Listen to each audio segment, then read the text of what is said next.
If nobody is fighting, chances are that somebody is lying. And is that perhaps you? Today, I'm gonna go through what is fake harmony and why it may be costing you a lot more than you think. And also, what can you do to check if your team is on a fake harmony or truly speaking up instead of shutting up? We will start today with, again, brain science. As promised, this is what I do. I share with you in simple terms how does brain science connect with our ways of working in corporate life, and also the cost of fake harmony. So what does it link to, and how does fake harmony link to survival? And also, what do high impact leaders do different that others perhaps don't?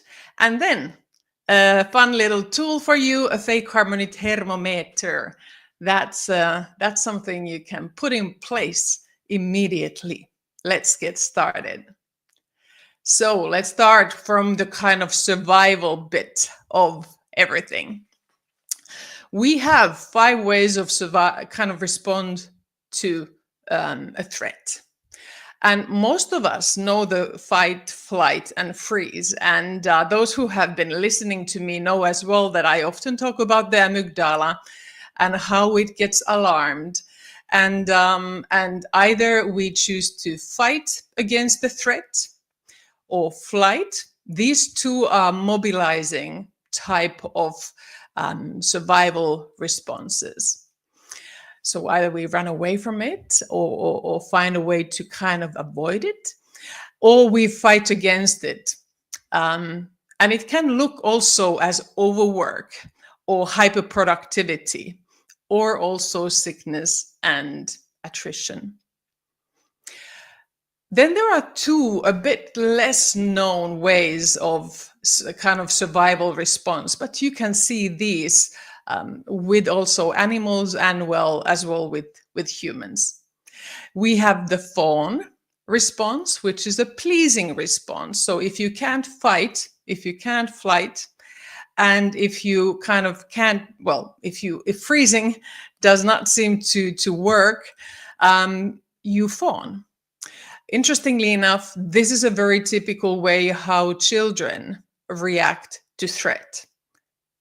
So all of these 5 responses also relate to how children react to threat, even if the threat is perhaps sometimes even somebody coming from close from them. So, or in a school environment, they try to please and through that get the acceptance and move away from the threat. Now, let's look at the last one, which is faint, where burnout and disengagement come into play already. So this is where the body collapses, and this can be seen also with animals who just collapse. This is different than freeze. Freeze is where you freeze and you don't you're still very much aware what is happening. You are just stunned like a deer in the headlights. Faint is when your body collapses and says no more, can't handle more. Okay, so this is the brain science of survival. And as you can see, none of these are really great options to choose from, but a lot of corporate teams are in one of these 5 modes. So you might be wondering, like, hold on, what's the trick here? How do we, is there nothing else to choose from? Well, there is. And let me share with you what is there. And it's the safety. But it's not by default. And that is where many leaders kind of miss the trick, because safety is not something you can order people to feel. When you say, hey, it's safe in here, you can tell me whatever you want.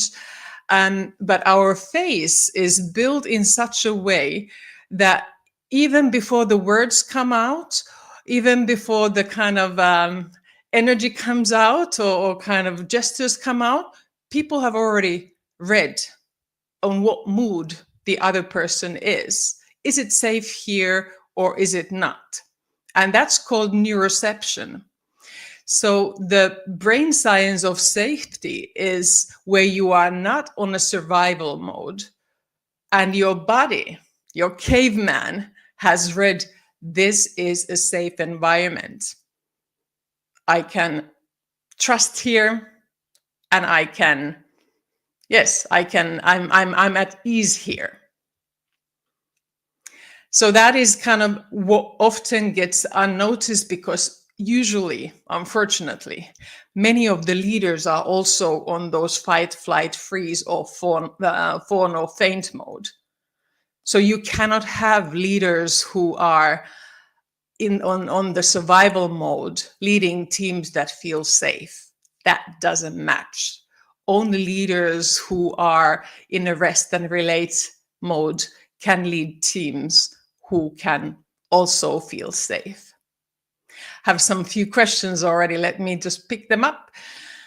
Kieran, hey, Kieran, was nice to see you there. This reminds me of one of my favorite quotes: "We must challenge the fascism of harmony. It's a tool used to subjugate and contain people in the wrong hands." Okay, I haven't seen that one. Thanks for sharing. Another one, Rakesh, nice to have you today on the live session. I had a most endearing encounter yesterday, which is amazingly super correlated to your topic today. Very good. I hope this can maybe unfold for you and unpack for you what then happened yesterday. But what I wanted to still say about this brain science safety versus survival is, this is what's happening behind the scenes every day. Even before we go into the workplace, our bodies have charged us with either a survival response or safety response. And if we look at the survival response, not every survival is fighting. Not every survival looks out as somebody's having a meeting room lash out. Part of survival is faking, pleasing, collapsing, disengaging, saying, I'm fine, okay, let's do it. And then in the DMs or coffee machine, kind of going wild about it. And if looking at the polyvagal theory from Stephen Porges, he is the kind of father of looking at this. How does our body tune into and our autonomic nervous system? There's a dorsal vagal system and ventral vagal system and the sympathetic system. So when we are in a ventral vagal system, according to Stephen, we are in that rest and relate. Our body is telling us it is safe here. All the cues around, energy, mimics, and people around tell us it's safe. When we are in the dorsal vagal system or then the sympathetic, we are either fighting or flighting, freezing, fawning, or fainting from it. And that is kind of very important to understand, that it's not a choice, it's biology. I say that again, because many leaders often say, well, why can't they just kind of choose to trust me, or choose, there's nothing, I will never punish them for mistakes. They won't read your words, they will read your reactions, your tone, your mimics, everything, in order to choose, is it safe here or is it not?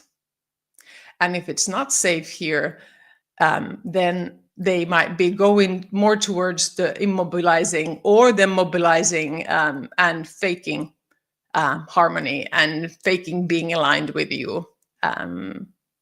That's really important to understand, that it's biological, it's not a choice.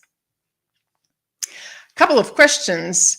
Is avoiding conflict part of our culture? And if so, does that mean fake harmony is our default strategy?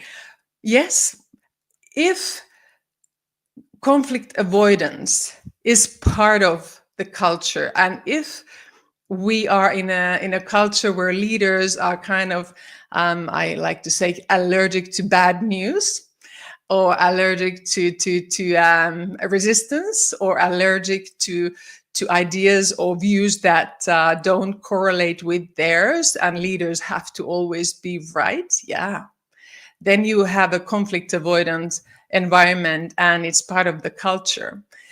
And then fake harmony. If your leaders are not able to listen to what people truly have in their minds, then the price is the fake harmony. People will just nod and say, yes, okay, we agree. And then the DMs go wild and the Slack messages go wild afterwards. Let's move forward. Oh, quick introduction for those who haven't met me before. I'm Zora. All of this stuff that I present to you does not come from ChatGPT. It comes from 20 years in HR. I'm a licensed psychologist, and I help leaders and cultures to develop. So let's move into what is the cost of fake harmony. All right. So on the left-hand side, when we are not fake, when we are rest and related, when we feel safe and trusted, we have activated teams. We have regulated leaders leading teams who feel safe, but also who are trained in having really good conflicts, but also give feedback to each other. These are teams and cultures where you forge, not fight. And you focus on developing better ideas, better solutions, rather than insulting each other or looking at who is right, egos aside in a way. And it's a speak up culture. It's truly a speak up culture where people see, you know what, my view might not be the same as yours, but it belongs here too. Well, let's look at what is the cost of a fake harmony. You have, instead of activated teams, you have avoidant teams. You have dysregulated leaders. And like said, a dysregulated leader can never lead a safe team. A regulated leader can recover a dysregulated team. So if a leader enters a new team who has been led before by a dysregulated one, he or she is able to bring them to a safety if they know how to manage it. But if a leader is on the survival mode, they are not able to build safe teams. And in these cultures, in the survival cultures, yes, you please to be promoted, you fawn in front of your leaders. And often this is also what high performers do. Have seen it many, many times in the 20 years when high performers suddenly go quiet. That's always a sign something's off. Because somebody who used to be very vocal before and now is saying yes to everything and is still delivering, that I always pose question and say, what's going on? What's the conflict that this team is not ready to have? And it's a nod and agree culture. It's not a speak up culture. It's a shut up culture, because the teams are nice, but numb. It's passive silence. In a way, it's passive silence, which is then thought to be trust in a way, but it's not. And when a leader says any feedback or does everybody ever agree, he or she will get crickets and nods. So growth, these cultures and companies are not going to be growing. They are not innovating and not also productive, because the speaking up culture is not only there to speak up about innovations, but also improvements and say, hey, you know what? Why don't we improve this really outdated process? Why are we doing this? Now, in a fake harmony culture, people will opt out from those conversations and say, you know what, politically probably not the best choice. So what do high impact leaders then do? You might be asking, so what can a leader do? And if you have an idea, feel free to drop it in the message chat so I can hear what you think high impact leaders do. Let me check for the questions. Here is another one. Can fake harmony be a symptom of a deeper issue in communication or trust within a team? Absolutely it is. Because trust, if you have those who know Patrick Lencioni, who has this pyramid of dysfunctional teams, for him, trust is fundamental. And then the next one is conflict. If you don't have trust, you are not able to go to the next level, which is conflict. And if you don't have conflict, you can't go to the third level, which is commitment. And a lot of leaders feel like, well, isn't conflict kind of like not necessary because I can just tell what we need to do? But actually, then you are driving compliance. So great question of yes, fake harmony is a symptom of a deeper issue in communication that is based on trust. People don't trust to speak up and go into the conflict that is actually needed to truly get teams committed on a goal. So let's have a look what high impact leaders do. They co-regulate. They regulate and co-regulate. See, this is where you can see this already with children. Children learn to regulate themselves and calm themselves down, not by themselves, but in the presence of an adult. So a great leader does that with the team as well. First of all, if a child has a mother or father who is already emotional and wired up, they are dysregulated, and they will not be able to regulate the child or co-regulate the child unless they first calm themselves down. Trust me, I know what I'm talking about. I'm still working on that one. And the same applies with leaders. The same applies with leaders. A leader needs to first regulate themselves and then be able to co-regulate the team. And many leaders might say to me, and I've heard this many times, you know what? I'm not here to babysit anyone. My team needs to sort out their issues. A bit like a village approach to parenting. You know what? Let the kids sort their own things. Well, no, because here we have profit and productivity, innovation, and growth in the line. So what do high impact leaders do? They co-regulate. And first by regulating themselves. So they ask a lot of questions from themselves. They do check-ins with themselves and they do check-ins with the team. Here are 6 questions that I've pulled up for you that you can think through what the high impact leaders could be asking themselves. So for example, am I leading with the safety or pressure? Because when you enter a room, your energy comes first before you open up your keynote or PowerPoint and strategy. Your energy has spoken already, like 50% of your story. So are you leading from the place of safety or pressure? Second, do I notice body language cues in meetings?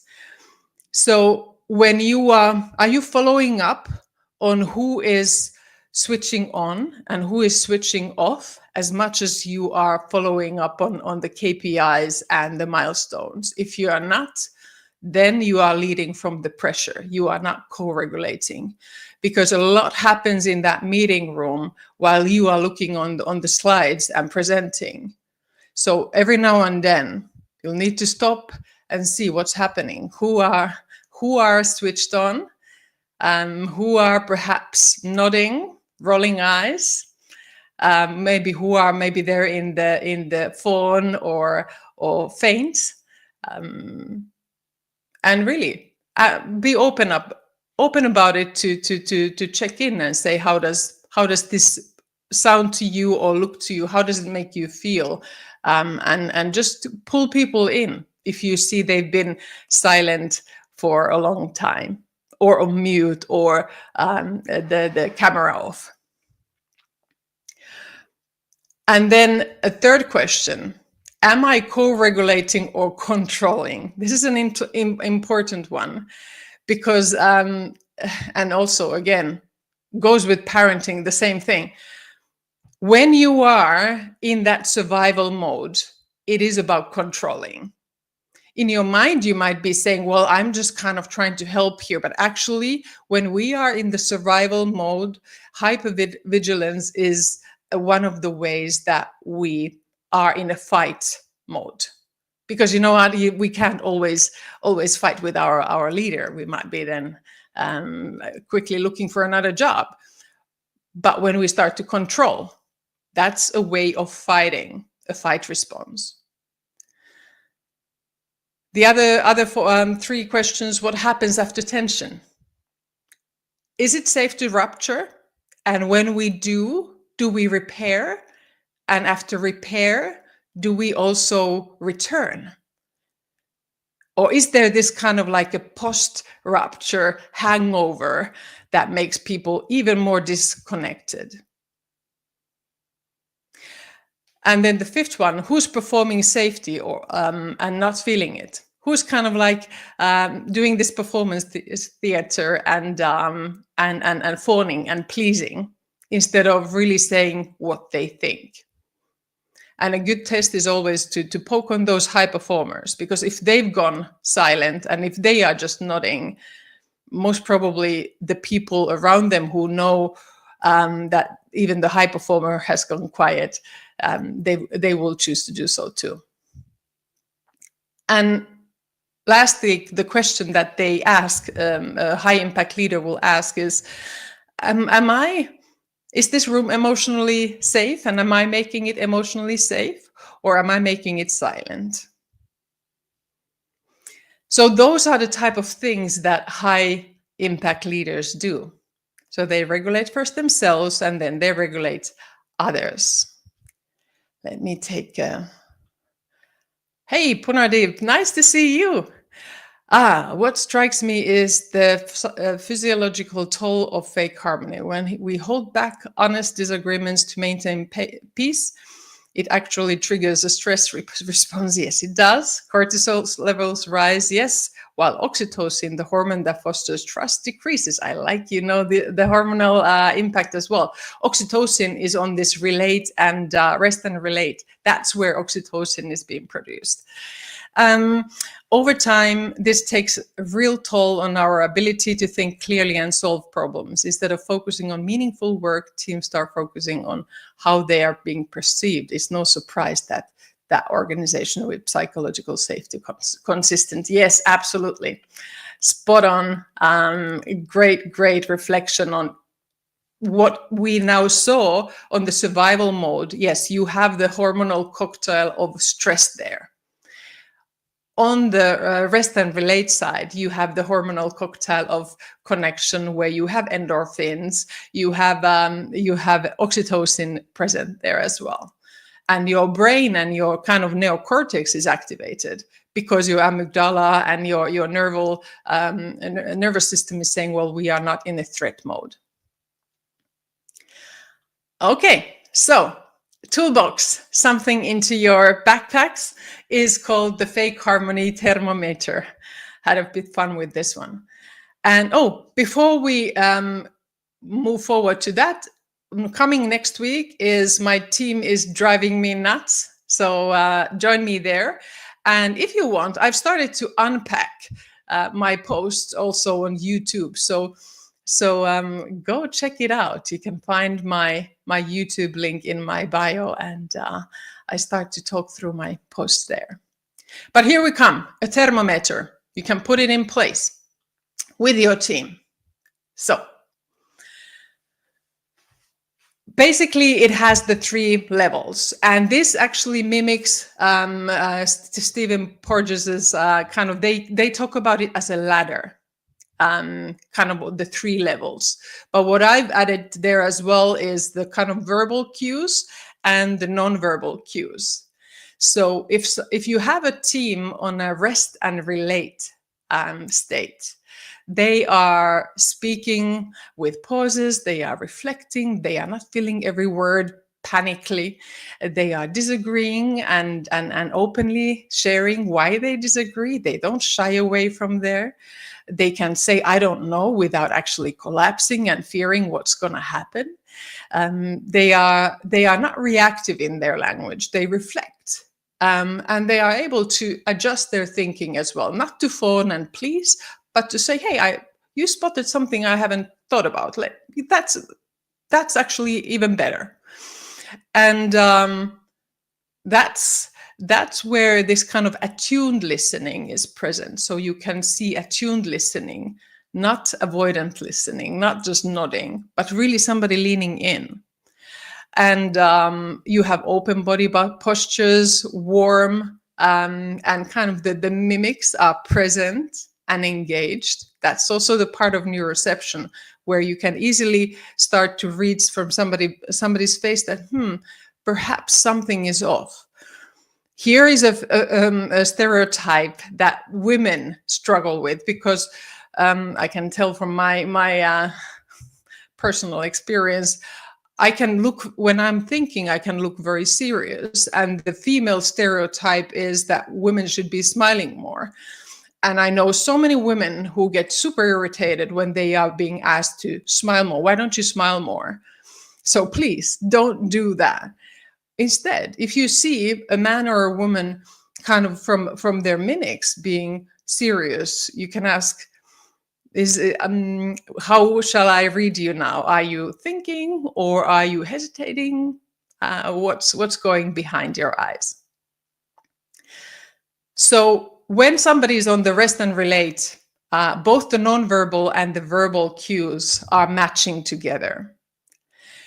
And then when you go into a fight, flight, or a freeze, faint, fawn, you are moving from maybe talking fast, over explaining, repeating ideas, trying to stick to it, like I mentioned about hypervigilance, defending quickly, because you know what, if I just hold on tight to my idea, we can move forward with it. And they might be interrupting or dominating conversations because they just want to get this thing done over and move on.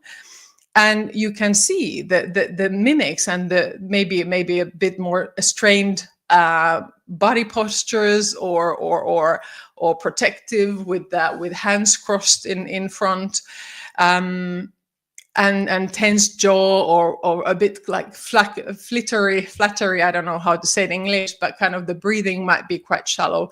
So those are the things that a high impact leader, when they enter the room, will notice then. First of all, they notice their own kind of verbal and nonverbal cues, but they will start to read the room and see who is checking in, who is checking out. And then the freeze is freeze, faint, and fawn. As we said, that's where the immobility comes into play, and the fake harmony, and the kind of, I'm totally fine, I'm okay. And often, sometimes, that's a place where maybe high performer will say, I'm okay, sure, let's do that. And then they go and do their own thing, or they are preparing for their interview at the competitor, and repeating their interview responses already in their mind. But there you can see that mismatch with the tone and the face and the words is rather clear. And there's this kind of almost like small, slow or shutdown speech versus that kind of open, as in the rest and relate. I have time to take a few questions. Rakesh, let me see what Existing deeply embedded leaders fake TLC in front of the chieftain who is highly beholden and indebted to all the leaders for growing the company in the past. The illusion of fake harmony is toxic yet loved by the chieftain. Oh yes, and I've seen that often. So some of the leaders who are on a survival mode themselves, or even toxic. Not, you don't need to be always toxic, but you might need to, under such a chieftain, you are as a leader on a survival mode, but you try to fake harmony and fake bring people the best sides of your team on the play, and pretend like everything is fine. And it's that in that moment your team is gonna be even more moving into freeze, faint, and fawn, because they think, what a liar. We are not well. We are not well as a team, not well individually, and there you stand in front of us, in front of the CEO, and tell how everything is so picture perfect. And in their mind, they just resigned. So that is definitely, I agree with you, Rakesh, there. And let me check with Vakih. Agree, like culture values does not differentiate between, and what agreeable status is a way. This one, I'm not sure exactly what you meant there, but yeah, I think the values that are written in any company intranet or whatever there is, that is often the kind of like the color printed lip service that fake harmonies try to then repeat, almost like obsessively, instead of saying, man, we don't live this, do we? This something's off. Why don't we just fix it first, and so that everybody can breathe? So there you go. I hope this one was useful for you to understand what is the toll and cost of fake harmony. And if that's your strategy, I do hope that you think through and look at the thermometer to see how can you change it, and ask those questions from yourself or from your team, the 6 questions that high impact leaders do. Thank you everyone for joining me today. And next week, join me again. And in the meanwhile, go check on my YouTube and the videos there. Have a great day.